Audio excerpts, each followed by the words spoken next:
Aspi, ngayong Setyembre, ginugunita po natin ng Blood Cancer Awareness Month. Panahon po ito para mas mapalalim ang ating kamalayan, mas mapalakas ang suporta, at mas maisulong ang mga hakbang upang matulungan ang mga taong lumalaban sa blood cancer. Kaya ngayong umaga, makasama natin via Zoom si Dr. Desiree D. Holaysain, pediatric hematologist and oncologist, na magbabahagi ng mga alagang kaalaman hinggil sa lymphoma na isang uri ng blood cancer. Rise and shine, Dr. Desiree. This is Prof. Fee, together with Diane. Doktora, good morning po. Rise and shine. Good morning po. Magandang umaga. Magandang umaga. Thank you for joining us, Doc. Alright, Doc, ano po ba ang lymphoma? Can you give us more details about this? At paano po ito naiiba sa ibang uri ng blood cancer, Doc? Okay. Yung lymphoma po ay isang uri ng cancer or bukol na abnormal yung pagdami ng anyo ng cells na tinatawag natin na lymphocytes. Yung mga lymphocytes kasi nakikita natin sa kulani or sa lymph node, no, English. So ito ay pwedeng kumalat sa utak or sa bone marrow. Ang nakakaiba doon sa mga blood cancers kagaya ng leukemia ay yung leukemia sa dugo lang natin nakikita. Minsan lumalaki yung kulani pero hindi ganun kalaki kagaya ng lymphoma. Alright, Doc, ano-ano po ang mga Yan uri po. o mga So, pangunahing uri or types ng lymphoma?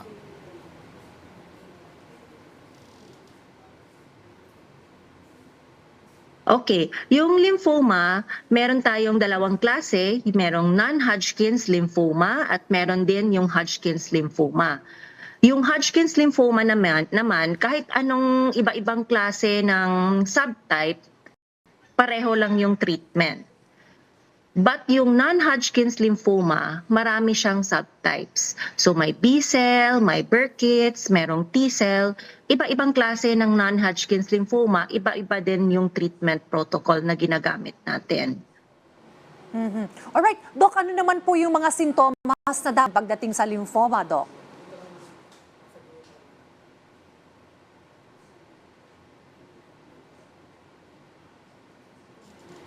Doc?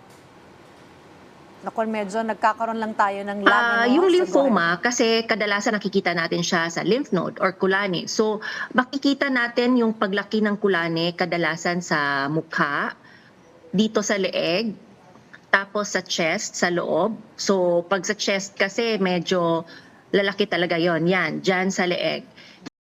Tapos, sa mga bata na sa kung saan merong kulani, pwede yun lumaki. Alright, Doc, sino po Tapos mga... yung location. Okay. Depende sa location ang mga sintomas, Doc, pero other signs na kailangan namin bantayan, ano-ano po ito? Yung mga signs and symptoms na babantayan ay yung fever na hindi nawawala. So, pag merong lagnat na lumampas na tayo ng 1 linggo, tapos hindi siya nawawala ng antibiotic or kahit na anong gamot, kailangan natin magpa-check. Tapos, pag meron tayong napansin na kulaning lumalaki sa leeg, pwedeng masakit, pwedeng hindi masakit, pero pag matigas siya, hindi yun magandang sign. Tapos, pag yung kulani naman, nandito sa chest, yung mga sintomas niyan ay yung mahirapan sila na lumunok, mahihirapan sila na magsalita, parang yung boses ay parang hoarse, no? Tapos pag yung kulani naman, yung lymphoma nasa tiyan, syempre malapit siya sa bituka, meron tayong mga signs ng obstruction, nagsusuka yung pasyente, hindi siya nakakapagdumi ng ganun kadalas ng normal. Alright, Doc, paano po nadadiagnose ang lymphoma? Ano po yung mga test na dapat pong isailalim ng isang individual? Ang pinaka-importante sa pag-diagnose ng lymphoma ay kailangan po natin na gumawa ng mga imaging, no? So kung kunyari depende kung saan yung sintomas, nasa chest ba or yung nasa tiyan or dito sa leeg, so kailangan natin ng imaging, yung CT scan or MRI. Tapos, kasama po sa staging ng lymphoma ay kailangan po natin gawin yung bone marrow aspiration Kasi yung lymphoma, pwede po siyang kumalat sa dugo, sa bone marrow.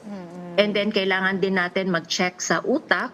So kailangan tayo ng kumuha ng spike para ma-check pag na kumalat din yung lymphoma. And then, yung pinaka-importante, ang pag-diagnose ng lymphoma ay syempre kailangan natin ng biopsy. Kasi kailangan din natin malaman kung anong klaseng lymphoma siya. Kasi Doc, nagdedepende sa klase yung treatment. Alright. Doc, posible po bang bumalik ang lymphoma kahit gumaling na yung pasyente? Posible talaga siya bumalik kasi yung unique feature na hindi maganda for cancers ay ito ay nag-mutate. No? So kahit matapos na tayo ng treatment, around 6 to 9 months, kailangan pa din tayo ng merong post-treatment surveillance. So kailangan may monitoring after treatment para ma-check kung bumalik ba yung cancer. Well, panghuli na lamang po ngayong Blood Cancer Awareness Month. Doc, ano yung mga importanteng mga malaman ng ating mga kababayan patungkol pa dito sa blood cancer na ito, Doc? Thank you po sa pag-celebrate kasama sa amin. Yung September po kasi ay Childhood Cancer Awareness Month. So sa mga bata lang po, yung sa September, kaya kadalasan yung mga sinasabi ko ay sa mga bata lang din. Meron po kaming maraming programs to drive awareness para sa publiko kung paano natin malaman kung kailangan talaga natin na magpa-check. Kasi pag kahit na anong klaseng cancer, the earlier po tayo magpa-check up, the better kasi mas lower pa po yung stage, then mas shorter po yung treatment. Alright, on that Tapos note, mas malaki yung chances for cure. on that note, maraming salamat po sa pagbabahagi ng inyong oras, Dr. Desiree D. Holaysan. Thank you so much. Thanks, Doc. Thank you po.